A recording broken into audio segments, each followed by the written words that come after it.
নমস্কার, আপনারা দেখছেন ত্রিপুরার খাস খবর। এই মুহূর্তের বিশেষ বিশেষ খবরে আপনাদের স্বাগত। Enough is enough. আরজিকর কাণ্ডে এবার ক্ষোভে ফেটে পড়লেন রাষ্ট্রপতি দ্রৌপদী মুর্মু।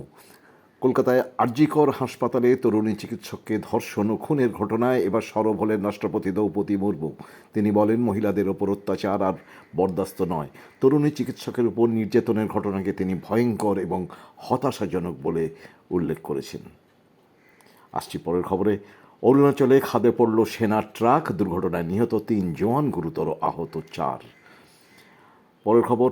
বিনা প্রতিদ্বন্দ্বিতায় জয়ী 12 সাংসদ, রাজ্যসভায় ম্যাজিক ফিগার 199-তে পৌঁছে গেল এনডিএ জোট। পরের খবরে আসছি। ত্রিপুরার গোমতী এবং ফারাক্কা থেকে জল ছাড়ার ফলে বাংলাদেশে বন্যা হয়েছে।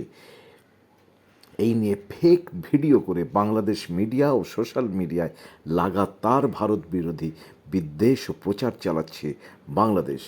ভারত এই সব কিছু নিয়েই বেশ উদ্বিগ্ন।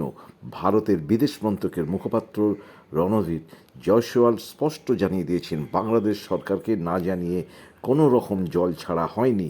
এর ফলে বাংলাদেশের তত্ত্বাবধায়ক সরকারের গতিবিধিতে চিন্তিত দিল্লি। আসছি পরের খবরে। পশ্চিমবঙ্গে প্রদেশ বিজেপির ডাকা 12 ঘন্টার বাংলা বন্ধে রাজ্য জুড়ে বিক্ষিপ্ত অশান্তি।